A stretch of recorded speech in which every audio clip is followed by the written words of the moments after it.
जय जगन्नाथ। आज्ञा गोटे कथा आमे समस्ते मन पकेवा कथाटी हूँ भोट चोरी।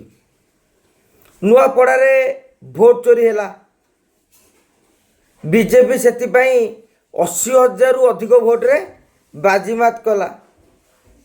बीजेपी भोट चोरेला बोली भारतीय जनता पार्टी 1 नंबर तो रहिला बिजु जनता दल 3 नंबर को पलि आसला।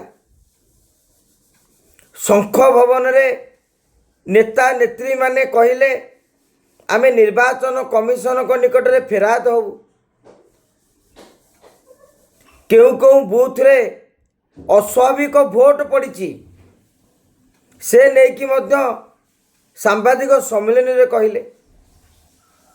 एबे जानिबा को चाहूँ बिजु जनता दल पक्षर जे जो भोट चोरी जो नुआपड़ार ए नहीं कि दल कि आभिमुख्य पोषण करिछि।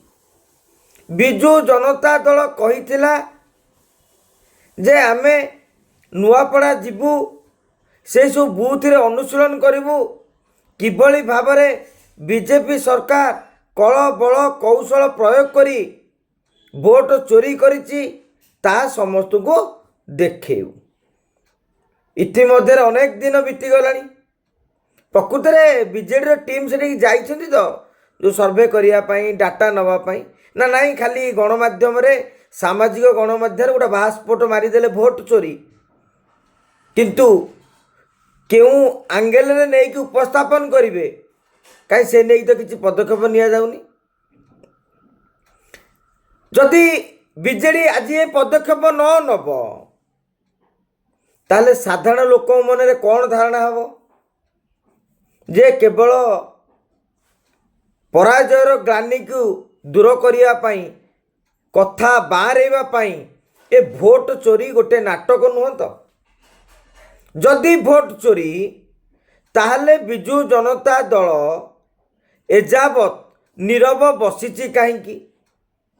बीजेडी केबे भोट चोरी को नहीं कि तथ्य प्रमाण नहीं निर्वाचन कमिशन को निकट उपस्थापन करिवो। बीजेडी सत्य उपस्थापन करिवो ना नहीं दबी जीव कि सेते बेलर समय थिला बोली निज कर्मी मानकु मन रे विश्वास जन्मेया पाई जे आमर किछि भूल नहीं दल मजबूत अच्छी बीजेपी को दोष लदेबा पाई एभली एक बाहाना करा जाय नथिला तो। तेणु ये तो पुराना वर्ष सरी जाउची अंतत पक्षे आशा करिबा 2026 रे नुआपड़ार फाइल खोलू बिजु जनता दल। जय जगन्नाथ।